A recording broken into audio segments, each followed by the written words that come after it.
Hey guys, I hope your Christmas was great. This is the end of 2018, and as we wrap things up, I decided let's hand out some awards as I name my favorite miniature board games and the categories they're in.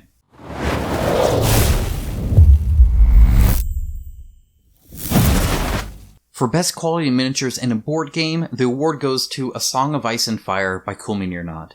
Now, these could also almost win for Most Improved, but they are just fantastic. So they started doing a little bit textured bases, just a tiny bit. So if you don't do anything with the base, it looks better. You just do a little wash and dry brush. But if you do, then it's not necessarily hindering you either. So that's kind of nice. But if you just look here at the chainmail here, so you can kind of see the chainmail here and just the straightness of the sword. I'm assuming they're using ABS. That being said, it almost looks like this is all ABS. I'm not seeing anything bent anywhere. The base is obviously ABS, much harder. Just a very, very good, fantastic miniature. The eye detail on the horse is exceptional. Very, very good. And this isn't just in large miniatures either. So let's take even just her, for example. So you'll notice there's actually hair. Look at the hair detail there. That is fantastic. That is really, really good. Exceptional quality. All the little ripples in the dress, but that hair is a standout to me. And the fact that she has an actual profile, her nose is obvious, and her eyebrows and her mouth, just some great detail. And it just keeps going. It just doesn't stop. So again, here's everybody's favorite character, it seems. But again, the chainmail is fantastic. The fact that the sword is not attached, it's straight, but it's not attached, is crazy good. Really, really impressed with that. Normally, in the past, especially with Cool Mini or Not, the sword would have been part of the miniature, right? It would have just been one cast, but this is obviously able to separate the difference here. Again, even a little bit more basing. The hair is still fantastic. Just fantastic, great quality here. All the little tiny, the chainmail underneath, the amount of different layers of the armor, a really, really good miniature. Come here. So this is kind of what I'm talking about ABS. This is why you shouldn't accept anything but at this point. These are all 2018 miniatures here, and look at that. Completely straight. Not a bend in the world here. This is 100% straight. All of them are. Every single one I got, straight. Every single one I've ever seen anybody post, straight. Really, really good job here. Very impressed. The little dimples in here, not dimples, but the recesses here will show up a wash really well. Just a very, very good job. The crest, you can kind of see the kind of house symbol there. Very well done. Just impressed all around. This lady, again, even the small ones, same thing. They just look super impressive. She's got some great hair. She has little tiny ripples on her kind of torso stomach area here from the fabric that is showing up, which is impressive. You can see her kind of holding her dress there. Look at the detail on the back there. That fine, fine detail that, at this point, a dry brush, I'm not even sure would work. A very light dry brush. Otherwise, you might even have to highlight that. It's so fine. But it adds so much. And just, again, the face came out great. So that's really good. Really impressed here. One more. So here's another guy. And again, just fantastic how straight this is and that it's separate. It's not attached to him. See? I can pull it away. Yet it's straight. It even snaps back into its spot. It's not attached at the bottom. It didn't need to be.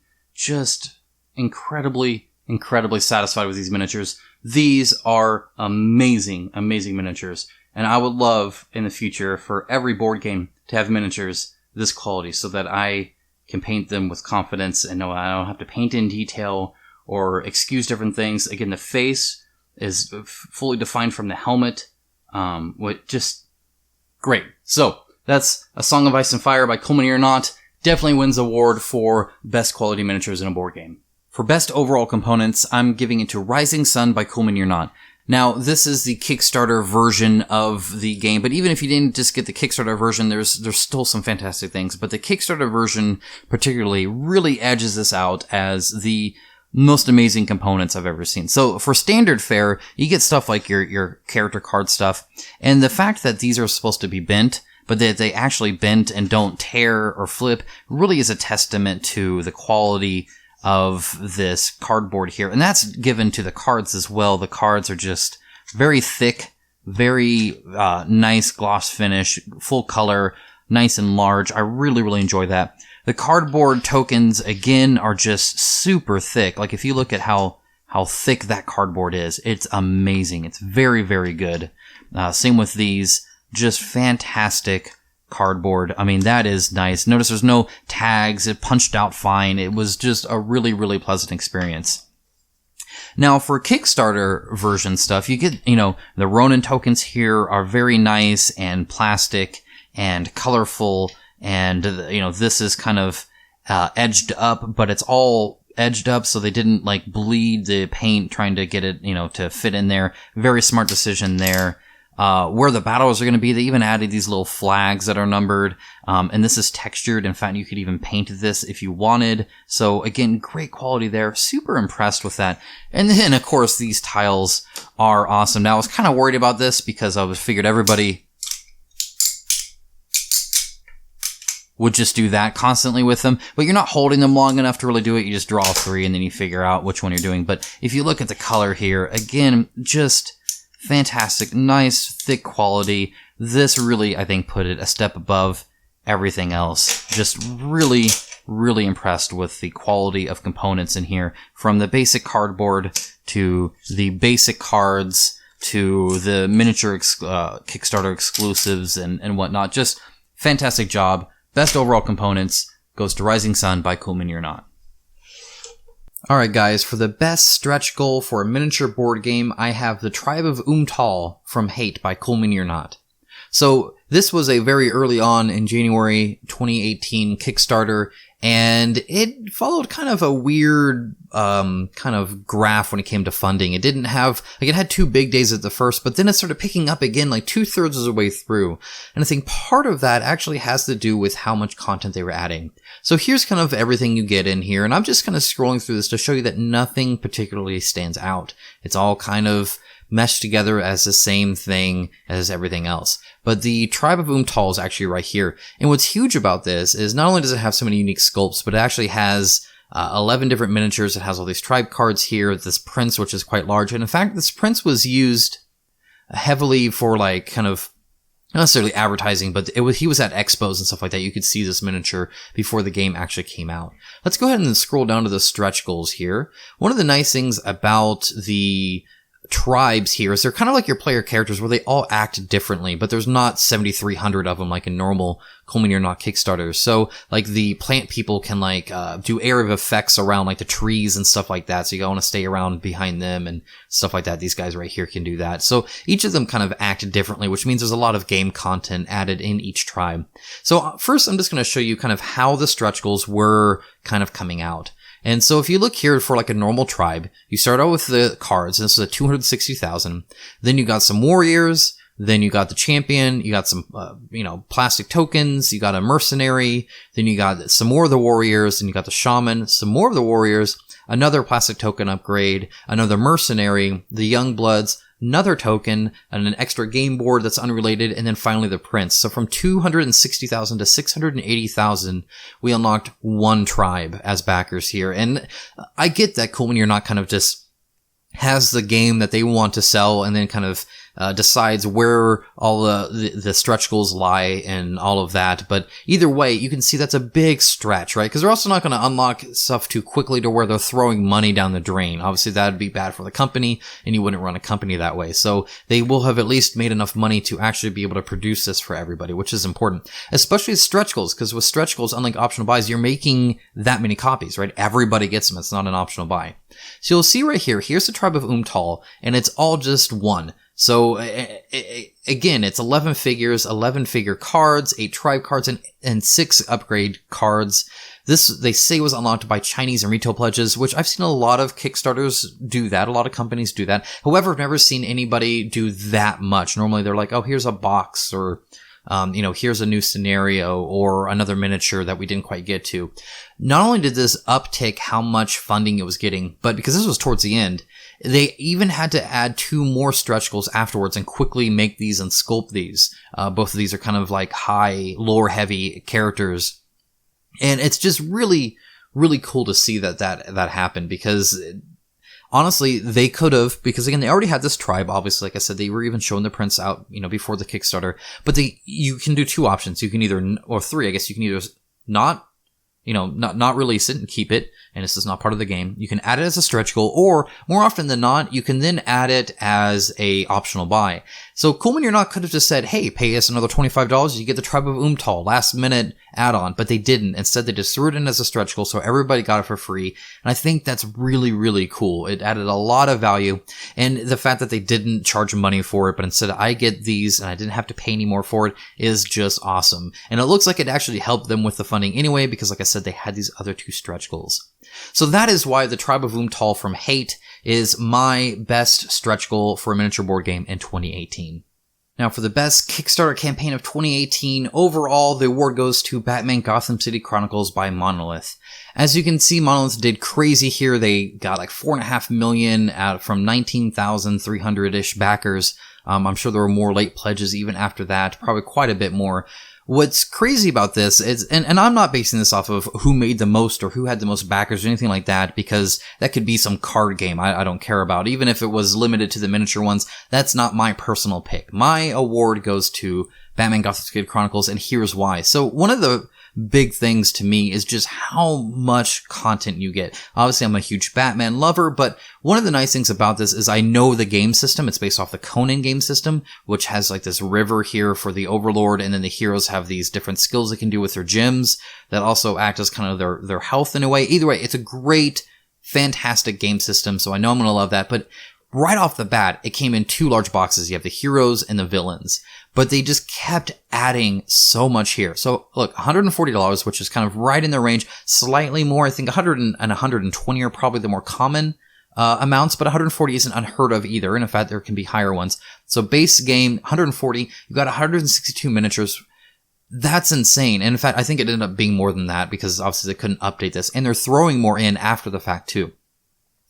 What's crazy about that is it's already less than $1 a mini from an IP perspective. The fact that, Batman costs money to have an IP for anyway. So that's insane. And of course, they all have like the textured bases, fantastic miniature quality, which we've all seen from Monolith from their other releases. So, these are going to be great Kickstarter, minis, and that these like straight parts here are going to be nice and straight with ABS, plastic, and all that fantastic stuff. But just the amount of unique sculpts here. There are hardly any repeats. The only repeats are like in the allies and civilians and stuff like that. And even then it's max of 4.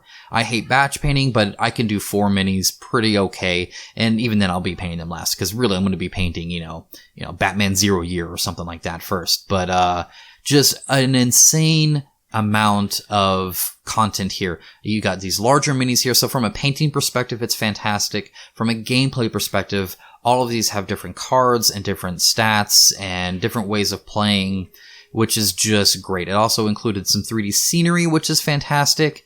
And then they even did a lot when it came to the board, where you have like these overlay portions of the board you can do. And then a whole 21 scenarios. So Conan, one of the issues people had with Conan was there wasn't enough scenarios to use all the characters that we had and stuff like that. Here's 21 scenarios right off the bat. That's already more than Conan had by far, which is awesome. But then it just kept going. So you could add these optional buys, which they added more to these, like I believe the dice pack and the villain campaign pack.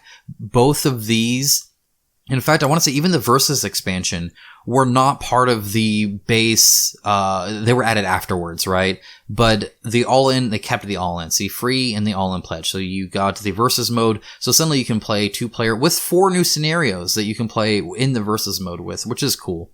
And then each of their box expansions, one of the great things that Monolith does is they really put a lot of gameplay into their expansion. So they're never quite like the same, price point per mini, if that's just the only way you count how good they are. But when it comes to Conan and Mythic Battles Pantheon and all that, their big box expansions are always really good. This T-Rex is huge, by the way. But again, it came with another double-sided board with 6 additional scenarios, which is awesome that there are, again, 6 new scenarios just in this one, which means that this other one here, Arkham Asylum, had another 6, plus, again, new enemies and new goons and tiles and another 6 scenarios, plus the double-sided map, plus these, like, overlay cards, like I said, you can kind of, in fact, those are double-sided as well, so you can change those up. And then, of course, you had the whole versus mode, which, again, just added even more. So here you can actually have your heroes as the tiles on the river, and you get an extra command board, and you can do it that way as well. So now it's a total skirmish game as well. And then, of course, the Batmobile, which is a huge kind of Batmobile miniature. They added the red tint to the windows, which was nice, and another 3 scenarios. So a ton of content. I could be playing this for a good long time. And then, of course, all of the stretch goals, and man, was it insane. So insane that they added more even after Harley Quinn. They're just throwing minis in there that they keep coming up with or that they want to. The Bat Cow, I mean, honestly, you want the Bat Cow, right? Just a ton of different stuff. See, we even got like new scenarios and, this 3D terrain token stuff. We got even an art print, which is awesome. I always appreciate when they give shout outs to the artists and the sculptors that make this stuff. Either way, it was a crazy, crazy Kickstarter that I tuned in every single day. It was well run.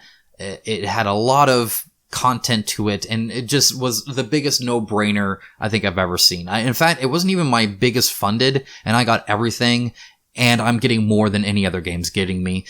Hate is probably right up there with that, but when it comes to game content, because they're kind of different. Hate's kind of a skirmish game, whereas this has the scenarios. The fact that it has the scenarios plus the skirmish game even ekes this past Hate in my mind. So my best Kickstarter campaign of 2018 goes to Batman Gotham City Chronicles by Monolith. Fallout Wasteland Warfare by Modifius is a fantastic miniatures game that you will not find on Kickstarter. They went a traditional route when it came to this tabletop game, and it is a tabletop game. It's not necessarily a board game, though it is quite board game-like in some aspects because there's just so much you can do. But it just exudes theme here that I think is fantastic, from just how the weather on the tokens are, to the dice symbols, to obviously, the miniatures themselves, which are fantastic. They all come with custom bases here, which are really, really good. The kind of the items and the special stats that each thing has. It's just a really, really solid game that lives and breathes Fallout universe, and it's just fantastic. Love it. So that is the best non-Kickstarter miniature game that came out in 2018, Fallout Wasteland Warfare. For Best Storage Solution of 2018, I'm giving that to Vanguard of War by Archon Studios. Now, this was right at the beginning, right at the end of 2017-2018, but most people, I think, got it in 2018 by far, so I'm including it here. And I'm actually just going to start almost with an unboxing just to kind of show you first of all, notice there's almost no wasted air or, top of the box, which is good. It means that it's not going to be jostling around.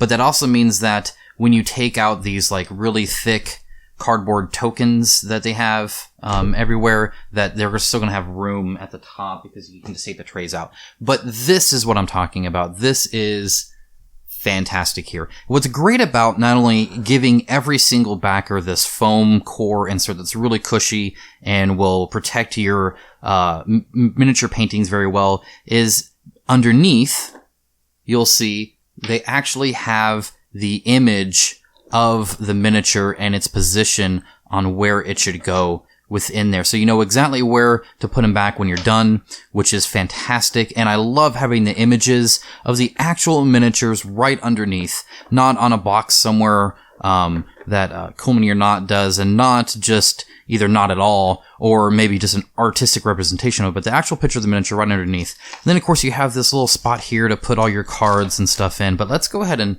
unbox this, and I'll show you just a little bit more on why this one. First of all, look how thick that is. That's really good quality foam too.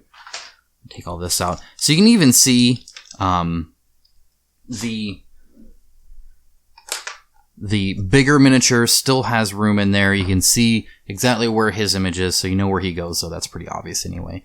Just overall, a really, really good job of showing exactly where it is, and keeping in mind that these components are not going to break in shipment. They don't have to worry about that. They have probably a much less need for that. You can see the little hole there where the big miniature goes. Just great job. Fantastic storage solution.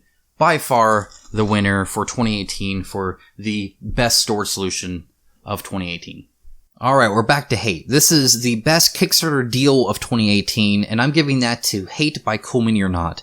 Now, why this ekes out above Batman, which I said was also, really big when it came to how much content you're getting, is a few things. So first of all, it's $20 less, so it's $120. And in that $120, you get 103 miniatures consisting of 71 unique sculpts, with many of them quite large. Every prince is quite large, plus a lot of mercenaries are as well.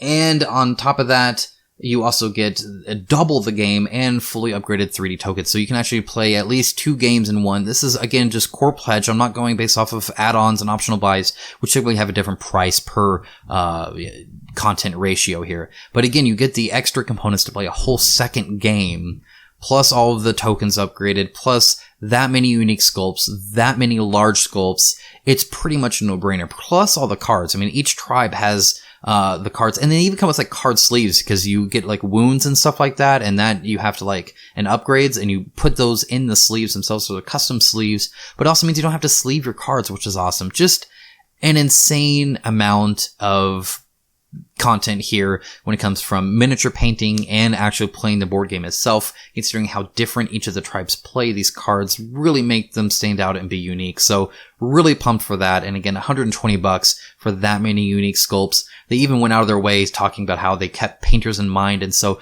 the biggest repeat you get is 2. And the warriors, each of the warriors have 2. Otherwise, it's all unique sculpts. Just a crazy, crazy deal. That goes to Hate by Cool Mini Not, best Kickstarter deal of 2018. Next up is my favorite miniature of 2018, which is Neva from Celestial. Okay, here is Neva. Neva is from the miniature line, soon to be Kickstarter board game Celestial by Dimension Games. They did Deep Madness, or doing Dawn of Madness this year in 2019 now. And this is my favorite miniature. What I like about it, and this whole line, is just the level of detail that you can see in this miniature.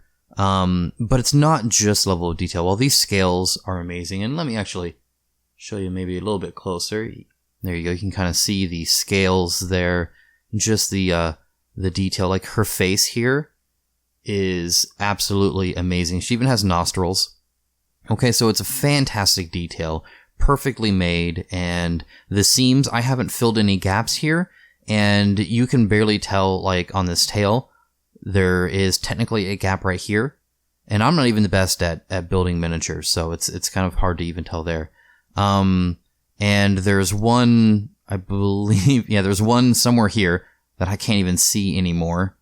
But somewhere right around here. Her arm here. But this works because this is actually kind of a mechanical piece here. So that's fine. There's one here, but again, they did it right where it changes from mechanical to arms, and so that's great. Underneath her head is a tiny little bit there. That might have to be gap filled, but that could also just be my building quality here. It technically wraps around her whole head here, but you can't see it. And then the only other piece is this DNA strand, which fits into her hands really, really well. And then a little hairpiece right here that I snipped too far. Otherwise, that would have been perfect too. From the post went out from there. So the incredibly built, and more importantly, incredibly designed. So she kind of is like this, Medusa Naga kind of vibe with the kind of snake tail and then human female torso, kind of like a Gorgon or something like that.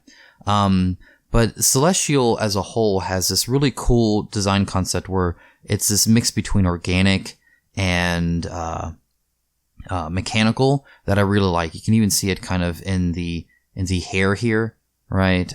So it's kind of all throughout.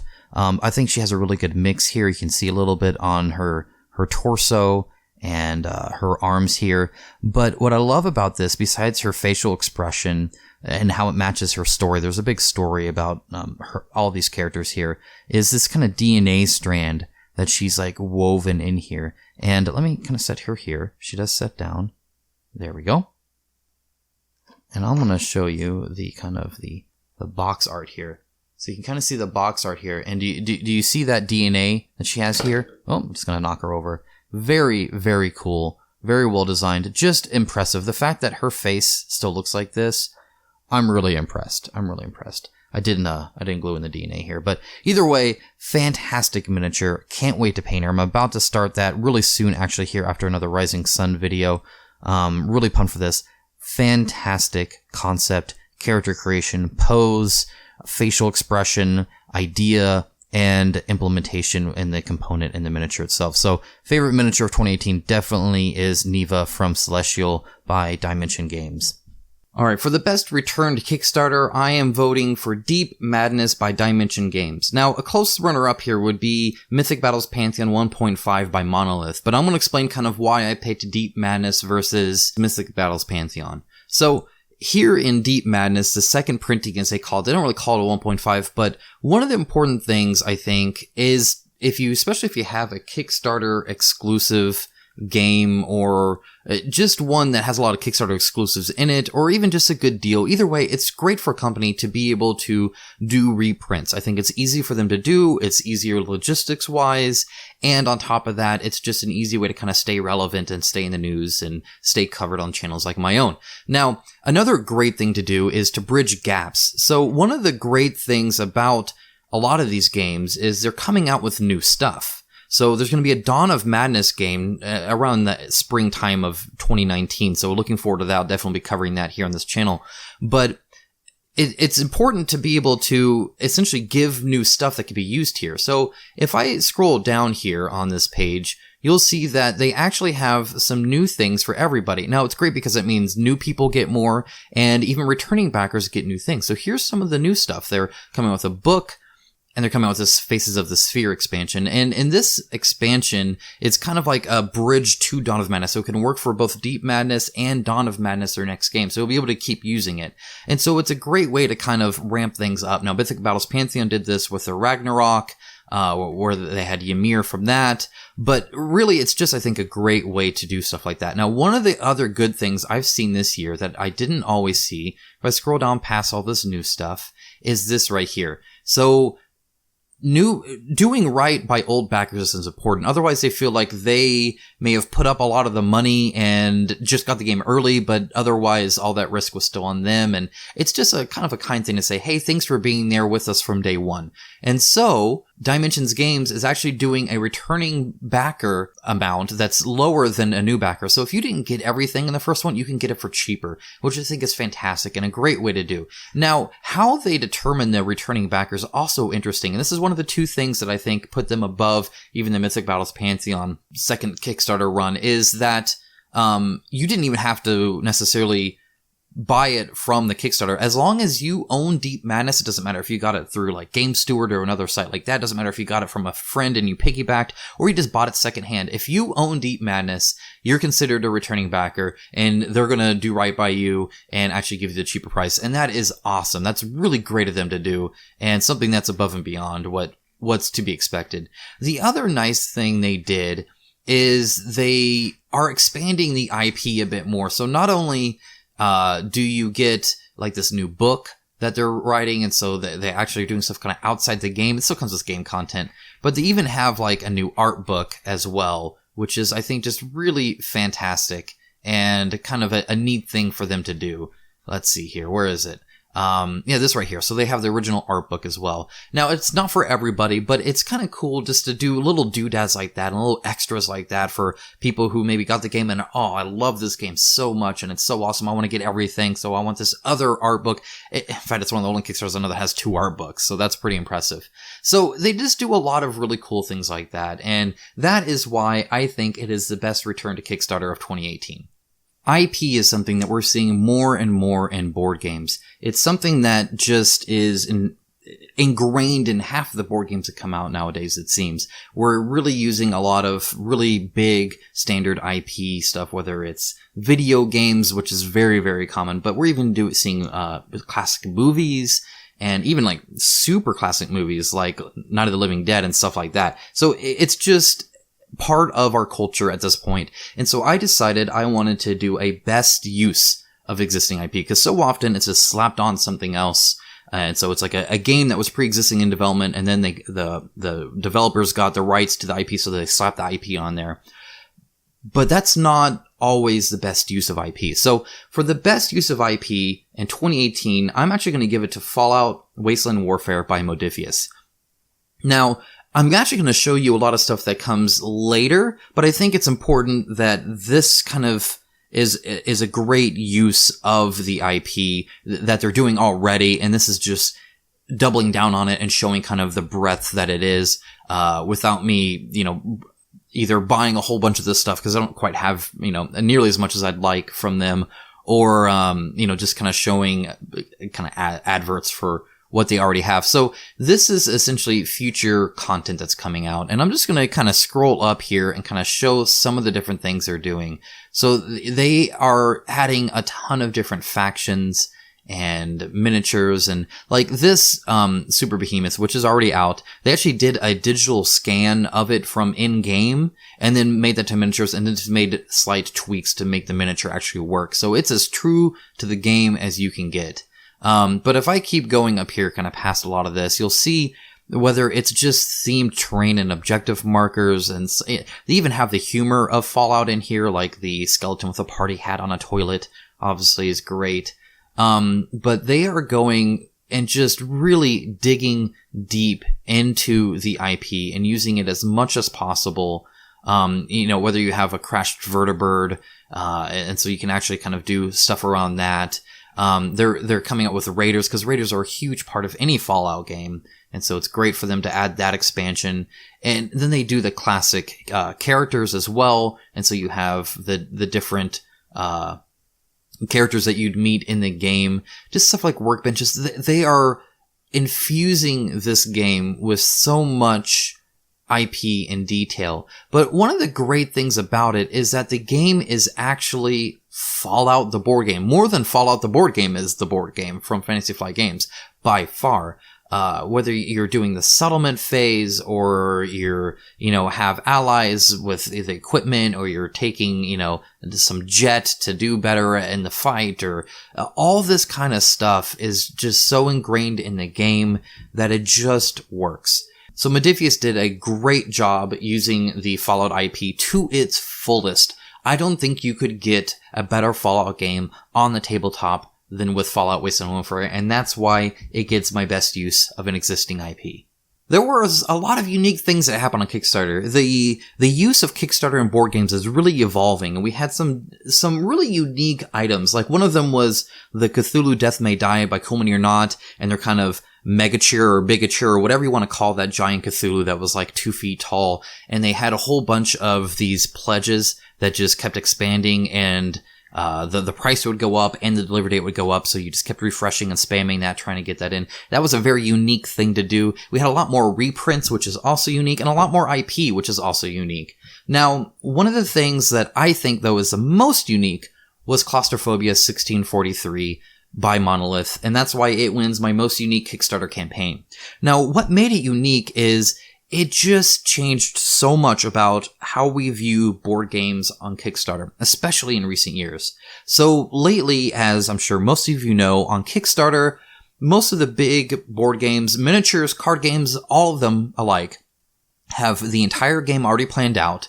And then even if it's just for the most part, but then they have like a few ideas. So like Awakened Realms loves to have you choose between like 8 different options, but it's kind of like, again, giving toddlers options on what they wear. You don't want them just choosing anything. So you give them option A, B, C, or D, and they pick from that so that all of them kind of work and are in line. That way you don't get like clones with laser guns and sharks as pets and Tainted Grail or something ridiculous like that. They don't want that. That's not even an option. They already kind of have it planned out, even if you're picking in between that. And that's fine.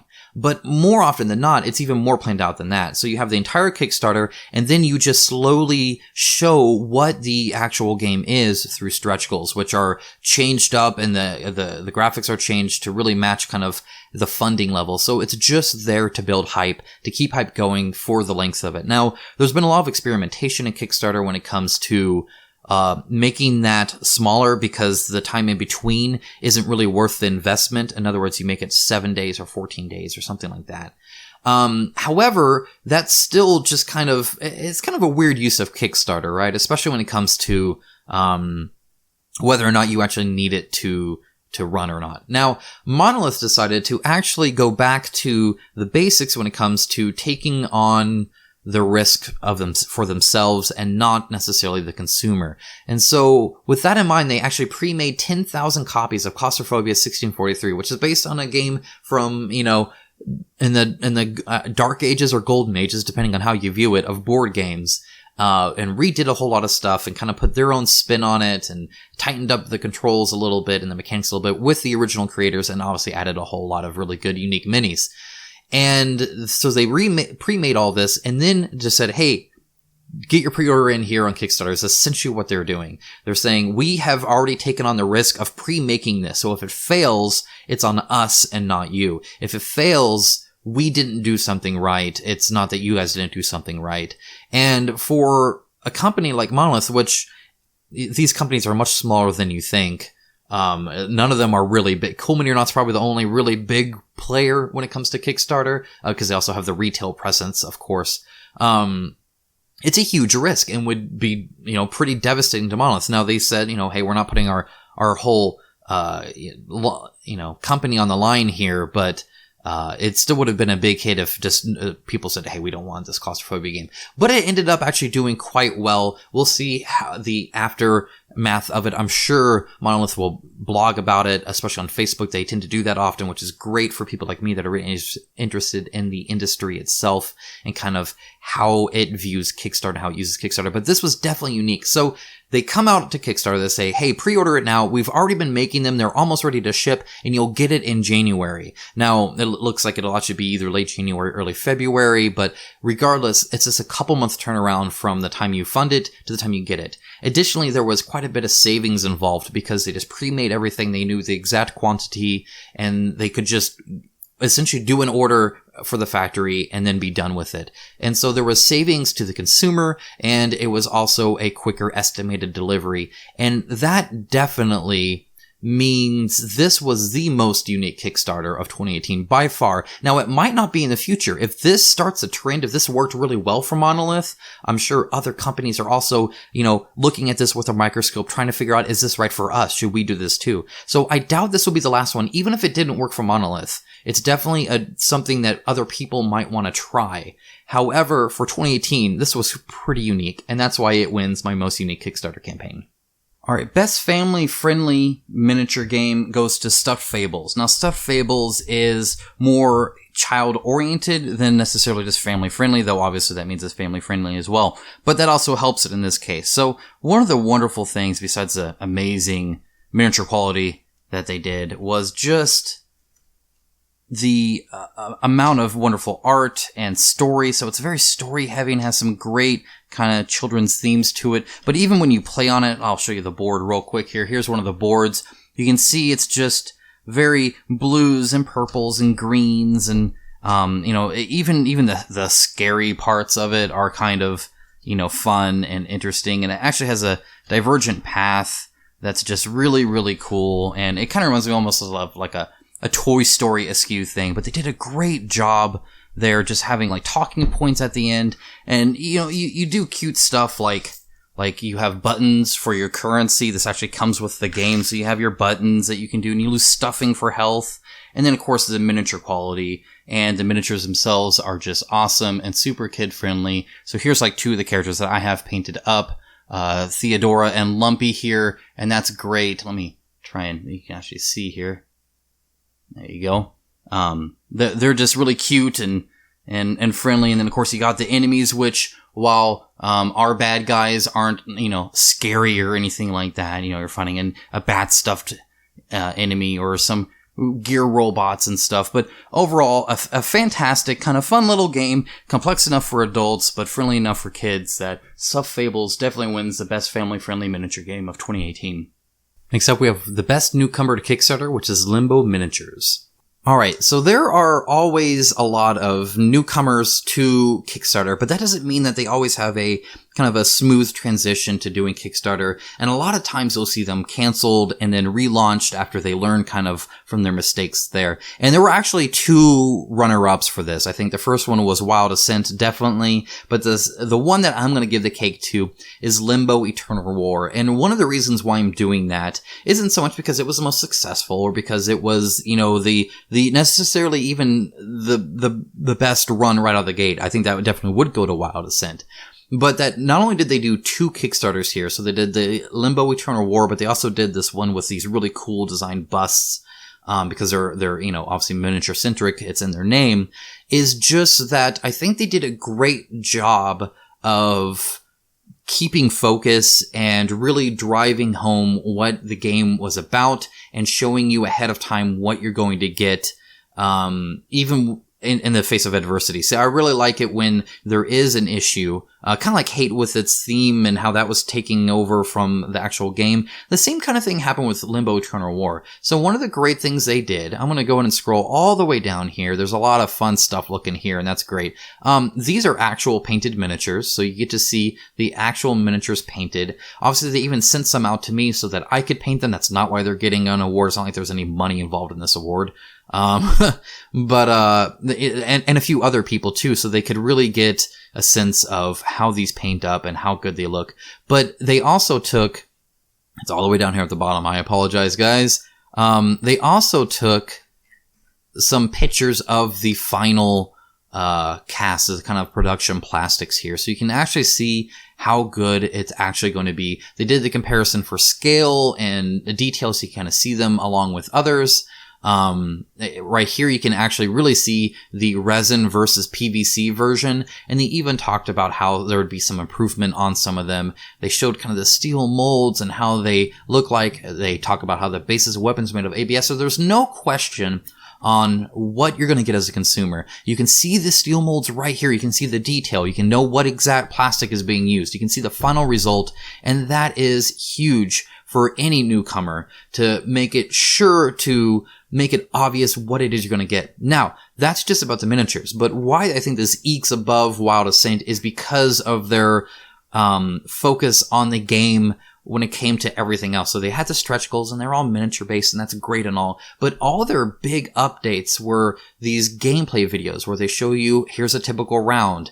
They kind of talk about the cards and how the card layout is. If you go to their updates, and I don't know if I'm going to find one right off the bat here, but they did a really big focus like this. So the Royal Tiger, this was update number 18, but they did a lot of these where they actually take one of the miniatures and they really put down, like, first of all, the background info. So there's some fun stuff there. People love to kind of, anytime you have your own IP, you should really make it your own. I love that Deep Madness is doing that, and Dimension Games with their book deal. That's awesome and great.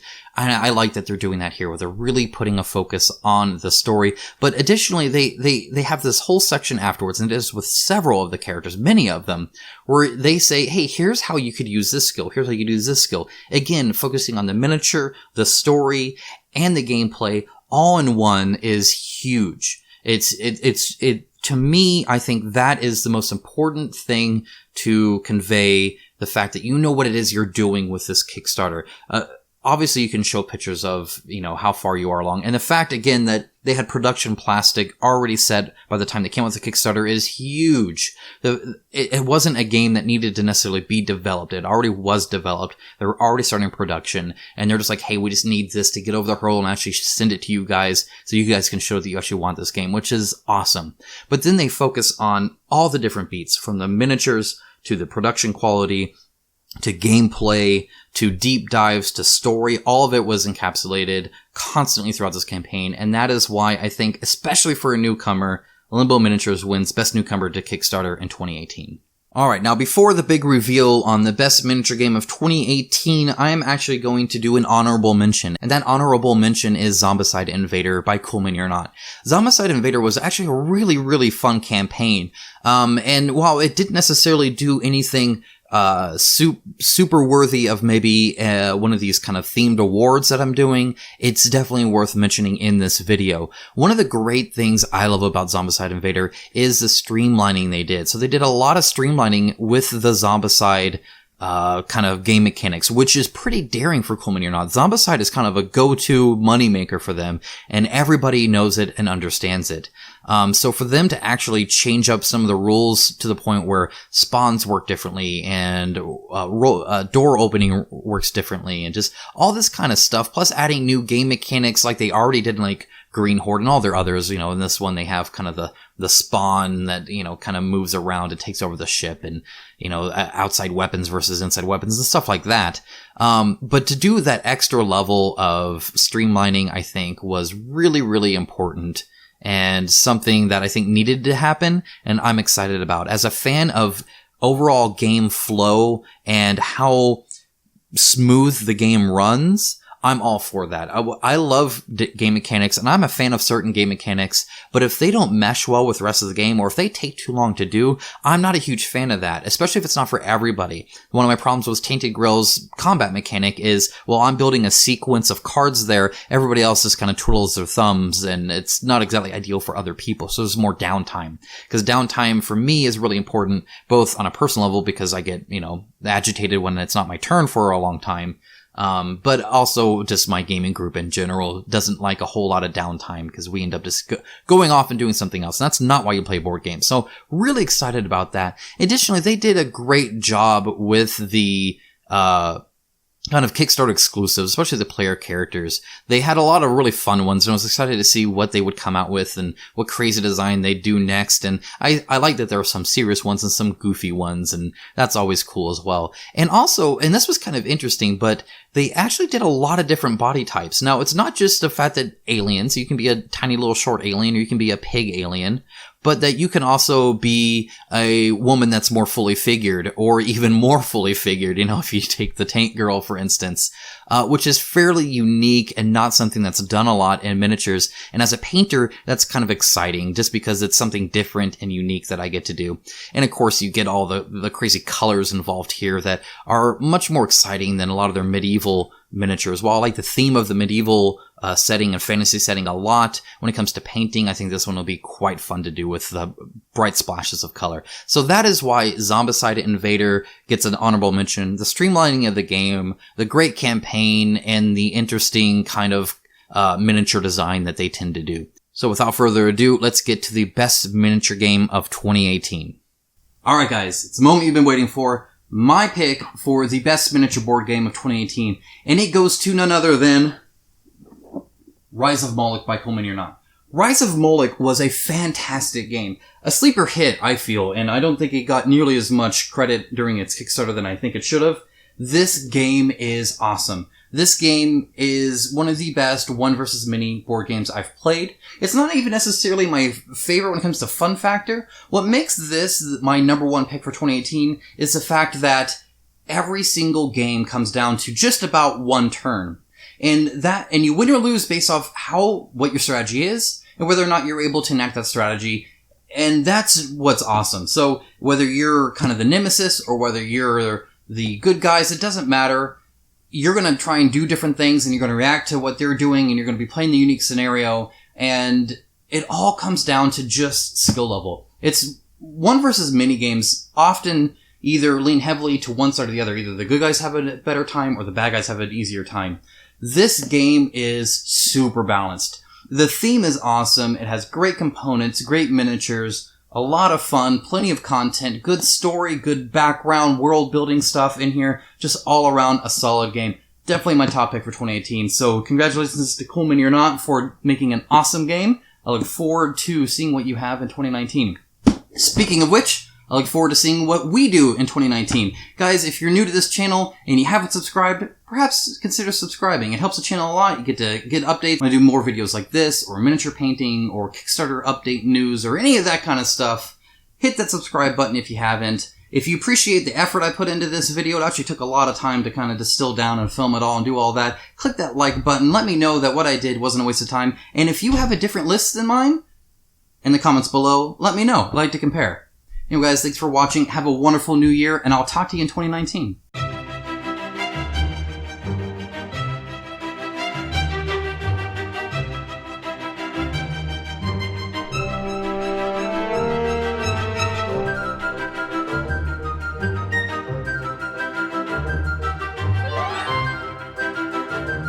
Bye.